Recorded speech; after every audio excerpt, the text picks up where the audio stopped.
Hello viewers, कैसे हैं आप सब लोग। स्वागत है आपका मेरे YouTube channel study with doctor Pawan Oberoi पर। मैं doctor Pawan Oberoi, head of department faculty of commerce, Bhagwati college Meerut. Viewers, आज इस वीडियो में मैं जो आपको क्वेश्चन दे रहा हूं फिर से स्टैटिस्टिक्स के, आप 3-4 दिन से नोटिस कर रहे होंगे कि मैं स्टैटिस्टिक्स के आपको काफ़ी सारे क्वेश्चन दे रहा हूँ। एक्चुअली ये क्वेश्चन 4 पर्पज़ से है, ठीक है। फर्स्ट पर्पस ये है कि सीसीएस यूनिवर्सिटी मेरठ में जो बीए थर्ड ईयर में आपका इकोनॉमिक्स का पेपर है, इकोनॉमिक्स 6, जो कि क्वांटिटेटिव मेथड्स के नाम से है, ठीक है। और सीसीएस यूनिवर्सिटी बीए में थर्ड ईयर में एक आपका समाजशास्त्र का पेपर है जो है सोशल रिसर्च मेथड्स, ठीक है। उसमें भी थोड़ा सा पोर्शन स्टैटिस्टिक्स का है आपका, जिसमें mean, median, mode, standard deviation है और कोडिंग और टेबल्स हैं। और तीसरा आपका पेपर है एजुकेशन का, जिसमें आपकी यूनिट सेकेंड, यूनिट थर्ड और यूनिट फोर्थ है ना, ये भी आपके स्टैटिस्टिक्स से रिलेटेड है, ठीक है। तो ये वीडियो 3 पर्पस तो आपके ये सॉल्व करती है।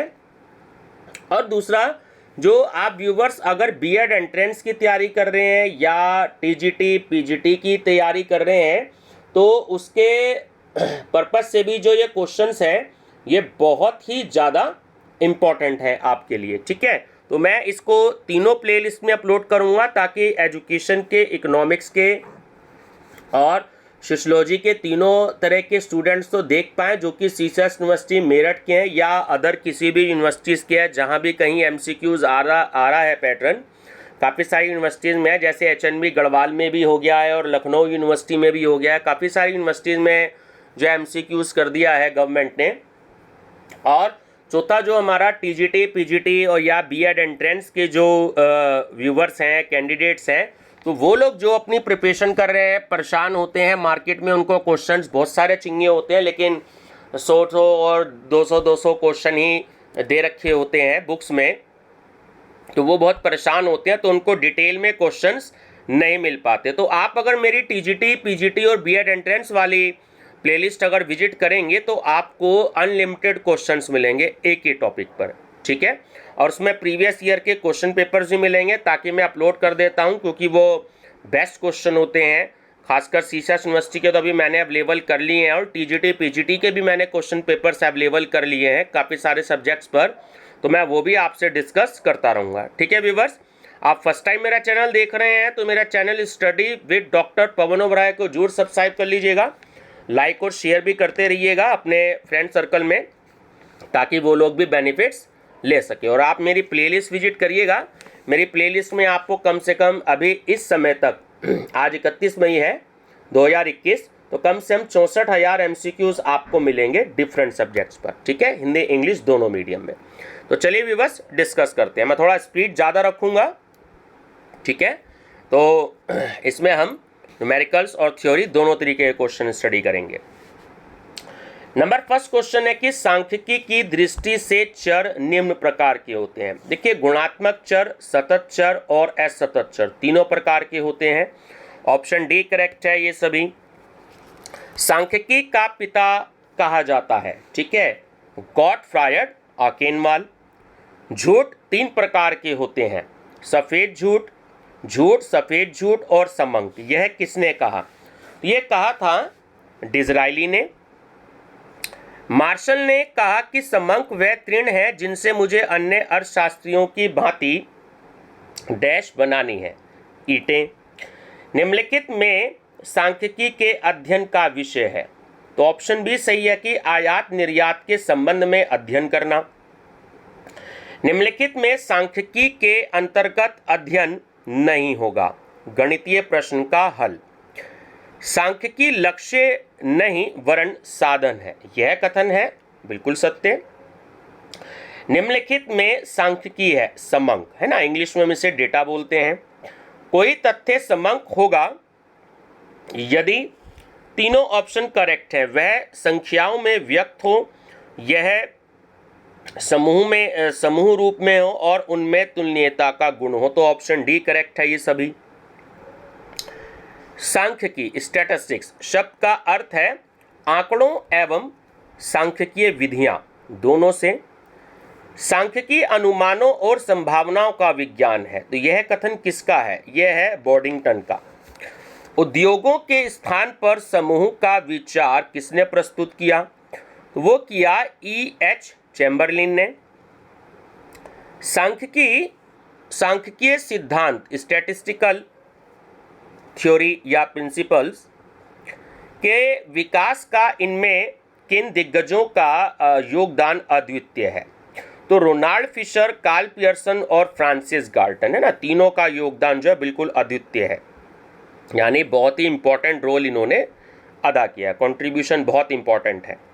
सांख्यिकी शब्द का प्रयोग किया जाता है एक वचन और बहुवचन में, सिंगुलर और प्लूरल। निम्नलिखित में से कौन सा कथन सही है? दोनों सही है कि सांख्यिकी गणना का एक शास्त्र है और सांख्यिकी औसतों का विज्ञान है। तो ऑप्शन सी करेक्ट है, दोनों कथन बिल्कुल सही हैं। सांख्यिकी गणना का विज्ञान है, कथन किसका है? सेक्राइस्ट का। सांख्यिकी एक विज्ञान नहीं, वह एक वैज्ञानिक विधि है, यह कथन किसका है? क्राक्सटन एवं काउंडेन का। सांख्यिकी के निष्कर्ष भ्रामक होते हैं, क्यों? तीनों ऑप्शन सही है कि यह केवल संख्यात्मक तथ्यों का अध्ययन करती है, इसमें समूह का अध्ययन किया जाता है, इकाई का नहीं, और इसके निष्कर्ष औसत रूप से ही, बिल्कुल एवरेज रूप से ही सत्य होते हैं ना। तो तीनों कारण सही है, ऑप्शन डी करेक्ट है। सांख्यिकी की सर्वोपयुक्त यानी कि जो बेस्ट डेफिनेशन दी है वो किसने दी है? होरेस सेक्राइस्ट ने।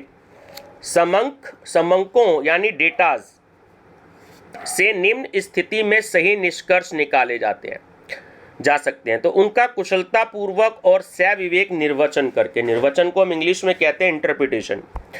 सांख्यिकी केवल साधन है, साध्य नहीं, क्योंकि ऑप्शन सी निष्कर्ष निकालने का कार्य सांख्यिकी में समाहित नहीं है, समाहित मीन्स इंक्लूडेड नहीं है। सांख्यिकी का कार्य देखिए संकलन, कलेक्शन, विश्लेषण, एनालिसिस, निर्वचन और इंटरप्रिटेशन, ठीक है। तो ऑप्शन डी करेक्ट है, ये सभी। अस्पतालों में मरने वाले व्यक्तियों की संख्या घरों से अधिक है, अर्थात अस्पताल में भर्ती होने वाले रोगी मरते हैं, यह निष्कर्ष है। देखिए भ्रामक भी है और मिथ्या भी है। समंकों के प्रति अविश्वास का कारण है, तीनों कारण है कि केवल सामान्य व्यक्तियों की अज्ञानता, केवल सांख्यिक यानी कि स्टैटिस्टिक्स में विशेष योग्यता का अभाव और समंकों में शुद्धता की छाप न होना। तो उपयुक्त सभी कारण है, ठीक है। सांख्यिकी के विकास में वास्तविक सहयोग रहा है, किसका? फिशर का। सांख्यिकी विधियों में अधिकतम सहयोग रहा है, किसका रहा है? गणितज्ञों का, मैथमेटिक्स का, ठीक है, सॉरी, जो मैथमेटिशियंस होते हैं ना, गणितज्ञों का। समंकों का प्रस्तुतिकरण, जो प्रेजेंटेशन ऑफ डेटा होता है उसका निम्न स्वरूप में किया जाता है। देखिए तीनों स्वरूप हैं, सारणियों में भी, आरेखीय चित्रों में भी और बिंदु रेखीय स्वरूपों में भी, है ना। तो ये तीनों ऑप्शन बिल्कुल करेक्ट हैं। भारतीय सांख्यिकी के सामान्य दोष हैं अपर्याप्तता, वो सफिशिएंट नहीं है, ठीक है। सांख्यिकी के प्रमुख उद्देश्य हैं, तीनों उद्देश्य प्रमुख है कि भूतकालीन तथ्यों का विश्लेषण करना, जो पास्ट है, पास्ट में हम उस डेटा का एनालिसिस करते हैं, वर्तमान तथ्यों का विश्लेषण करके उनके भूतकालीन तथ्यों से तुलना करना, कि जो प्रेजेंट का डेटा होता है उसकी पास्ट के जो भी डेटा या फैक्ट्स होते हैं उनसे हम कंपैरेटिव स्टडी करते हैं, और वर्तमान में होने वाले परिवर्तनों के कारण और भावी प्रवृत्तियों का पूर्वानुमान लगाना, कि जो प्रेजेंट में जो भी कोई चेंजेस हो रहे हैं उनके मेन रीजंस या कॉजेज क्या हैं, और जो फ्यूचर ट्रेंड्स हैं उनका हमें फोरकास्टिंग करना, एस्टीमेट लगाना। तो तीनों ही रीज़न जो हैं वो बिल्कुल सही है। इंग्लिश में आप बोल रहा हूँ सिर्फ जो अगर इंग्लिश मीडियम के स्टूडेंट्स हैं सिर्फ उनके लिए, है ना। सांख्यिकीय विधियाँ निम्न क्षेत्रों में प्रयोग की जाती हैं, जो स्टैटिस्टिकल टेक्निक है। तो ज्ञान विज्ञान के प्रत्येक क्षेत्र में पद विचलन रीति द्वारा प्रमाप विचलन में स्टैंडर्ड डिवीएशन को अगर आप स्टेप डिवीएशन मेथड, पद विचलन नीति मतलब स्टेप डिवीएशन मेथड से कैलकुलेट करते हैं, तो उसका फार्मूला क्या है ना। देखिए स्टेप डिवीएशन में हम आई से मल्टीप्लाई करते हैं, स्मॉल आई से। निम्नलिखित भागों को सुमेलित करना है, हमें मैचिंग करना है, ठीक है। तो मैं बता देता हूँ, सीधा आंसर देखते हैं। ऑप्शन बी कि जो प्राथमिक समंक है प्राइमरी डेटा, तो वो होता है अनुसूची और प्रश्नावली, शेड्यूल और क्वेश्चन ईयर, ठीक है। सेकंड जो होता है द्वितीयक समंक सेकेंडरी डेटा, तो वो होता है NSSO से संबंधित।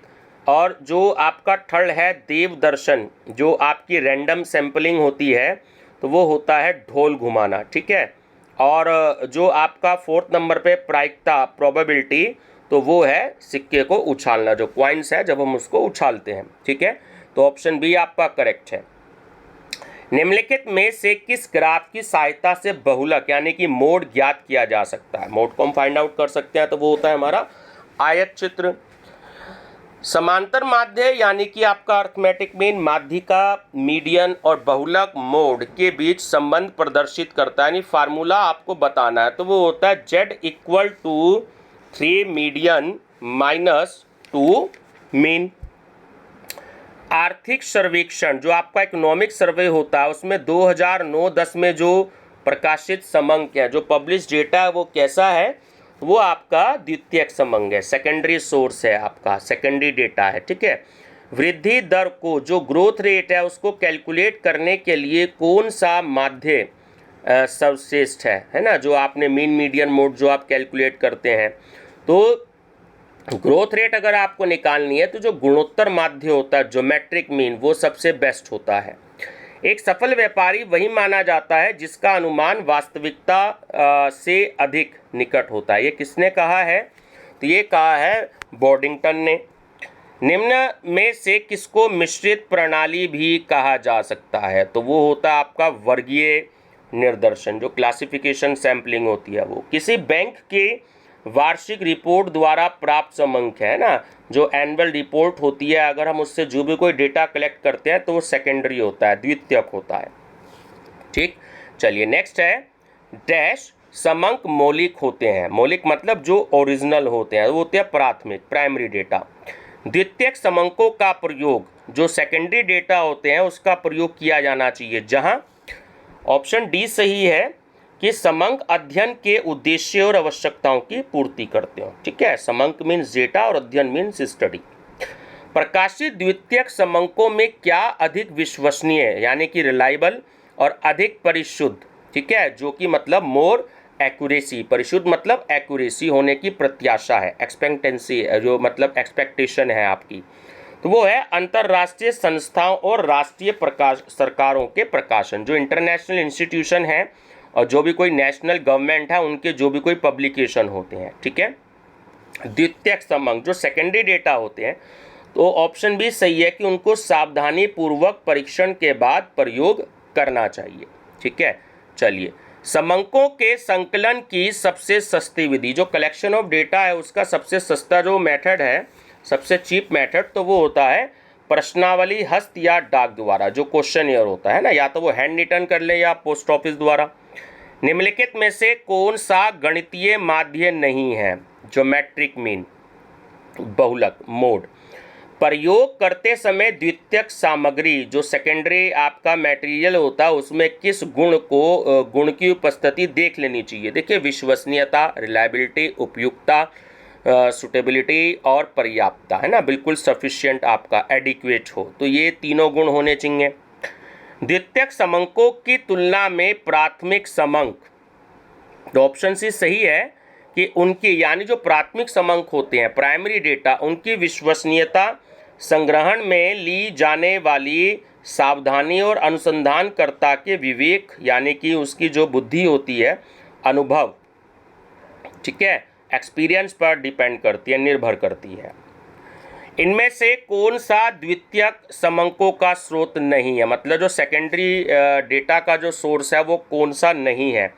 तो वो है फर्म द्वारा विपणन सर्वेक्षण में एकत्रित किए गए समंक, ठीक है। विपणन सर्वेक्षण मतलब मार्केटिंग सर्वे जो होता है। आर्थिक सर्वेक्षण इकोनॉमिक सर्वे 2013-14 में प्रकाशित समंक है। देखिए वो प्राथमिक समंक भी हो सकते हैं और द्वितीयक समंक भी हो सकते हैं ना, ऑप्शन सी करेक्ट है, ए और बी दोनों। संगणकों द्वारा अनुसूचियां भरवाकर अनुसंधान नीति का दोष है, तो होता है अधिक व्यय। अप्रत्यक्ष व्यक्तिगत अनुसंधान, अनुसंधान मीन्स हो गया आपका इन्वेस्टिगेशन में सूचनादाता होते हैं, इन्फॉर्मेंट्स होते हैं साक्षी, ठीक है। निम्नलिखित में से कौन सा कथन असत्य है? तो ऑप्शन सी जो है वो बिल्कुल फॉल्स है, गलत है कि प्राथमिक सामग्री का संकलन हेतु धन और समय और श्रम की आवश्यकता होती है, ठीक है। चलिए, सांख्यिकी समंक कैसे होने चाहिए? तो वो होने चाहिए समरूप। निम्नलिखित में समंक होने की योग्यता है, तो देखिए वो सजातीय तथ्य एवं समूह में भी प्रदर्शित होने चाहिए। अब आपका स्टेटमेंट वाला क्वेश्चन है। फर्स्ट स्टेटमेंट है आपका, प्रथम कथन कि सभी समंक संख्यात्मक तथ्य हैं, लेकिन सभी संख्यात्मक तथ्य समंक नहीं है। और दूसरा स्टेटमेंट है कि पत्नियों की आयु और सूचकांकों का कोई समय नहीं है और ये समंक नहीं है, ठीक है। तो बिल्कुल दोनों ही जो स्टेटमेंट है, कथन है, वो बिल्कुल सत्य हैं कि पत्नियों की आयु और सूचकांकों मतलब जो इंडेक्स नंबर है उनमें कोई समय नहीं है, ठीक है, और ये समंक नहीं है, ठीक है। किसी की जो एज होती है वो समंक नहीं होती है, ठीक है। चलिए, नेक्स्ट है कि निम्नलिखित में से कौन सी विशेषताएं जो फीचर्स हैं वो समंक में पाई जाती हैं? तो जो सुव्यवस्थित संग्रहण होता है, ठीक है, जिसको हम सिस्टमैटिक तरीके से अरेंज करते हैं, तो वो है प्राथमिक समंक एकत्र करने की विधि है, तो वो होता है प्रत्यक्ष मौखिक अनुसंधान, डायरेक्ट ओरल इन्वेस्टिगेशन। समंकों के विषय में जानकारी की कौन सी विधि है? देखिए, समग्र विधि जो यूनिवर्स मेथड है वो भी, और न्यायदर्श विधि जो सैम्पलिंग मेथड होता है वो भी। तो ऑप्शन सी करेक्ट है, ए और बी दोनों। प्राथमिक समंकों का कलन किया जाता है, तो वो किया जाता है स्वयं अनुसंधानकर्ता द्वारा। जो इन्वेस्टिगेटर होता है वो खुद जो है उसको कलेक्ट करता है, प्राथमिक डेटा का कलेक्शन। प्राथमिक समंक जो प्राइमरी डेटा होते हैं हमेशा टिकाऊ होते हैं, टिकाऊ को इंग्लिश में कहते हैं हम ड्यूरेबल, ठीक है, वो हमेशा टिकाऊ होते हैं। प्राथमिक समंक से आशय उस सांख्यिकीय पदार्थ से है जो कि ऑप्शन सी सही है कि अन्वेषक द्वारा स्वयं प्रतिचयन इकाइयों से प्राप्त किया जाता है। अन्वेषक को इंग्लिश में कहता है इन्वेस्टिगेटर, ठीक है। चलिए, प्राथमिक समंकों को द्वितीयक समंकों की अपेक्षा वरीयता दी जाती है क्योंकि इनमें सूचना अधिक होती है। प्राइमरी डेटा ज़्यादा इंपॉर्टेंट होते हैं बजाय सेकेंडरी डेटा के, ठीक है, क्योंकि इनमें इंफॉर्मेशन ज़्यादा होती है, ठीक है, ध्यान रखेंगे। इकोनॉमिक टाइम्स द्वारा प्राप्त समंक है, वो है आपका द्वितीयक, सेकेंडरी। अपरिष्कृत रूप में दिए गए आंकड़ों को सुव्यवस्थित ढंग से किसी विशेष रूप से रखना कहलाता है बारंबारता बटन, ठीक है। चलिए, आपका ये जो होता है बारंबारता बटन, थोड़ा वर्ड ध्यान नहीं आ रहा है इसका इंग्लिश में मेरे को। ऐसे चर को इंग्लिश में वेरिएबल बोलते हैं। ऐसे चर जिनका मूल्य निश्चित होता है कहलाते हैं खंडित चर, ठीक है। किसी भी वर्ग में आने वाले चरों की संख्या को कहते हैं, तो वो होता है वर्ग आवृत्ति, ठीक है, क्लास फ्रीक्वेंसी आपकी। Z0 संकेतक है, किसका है संकेतक? मतलब प्रेजेंट किससे करते हैं हम? बहुलक का, मोड का। एक प्रश्नावली का अवगुण है, तो देखिए संक्षिप्त उत्तर, विविध उत्तर और क्रमबद्ध रूप, इनमें से कोई भी नहीं है। एक प्रश्नावली में संख्या होनी चाहिए प्रश्नों की, तो ये सर्वेक्षण की आवश्यकता अनुसार होगी, ठीक है ना, फिक्स नहीं होते। जिस तरह का सर्वे होता है तो उसके सिचुएशन के अकॉर्डिंग होती है। किसी आवृत्ति वितरण मतलब फ्रीक्वेंसी डिस्ट्रीब्यूशन में वर्ग अंतराल का मान क्या होगा जिसकी उच्च निम्न सीमाएं 19.5 तथा 9.5 हैं? तो वो 10 होगा, ठीक है।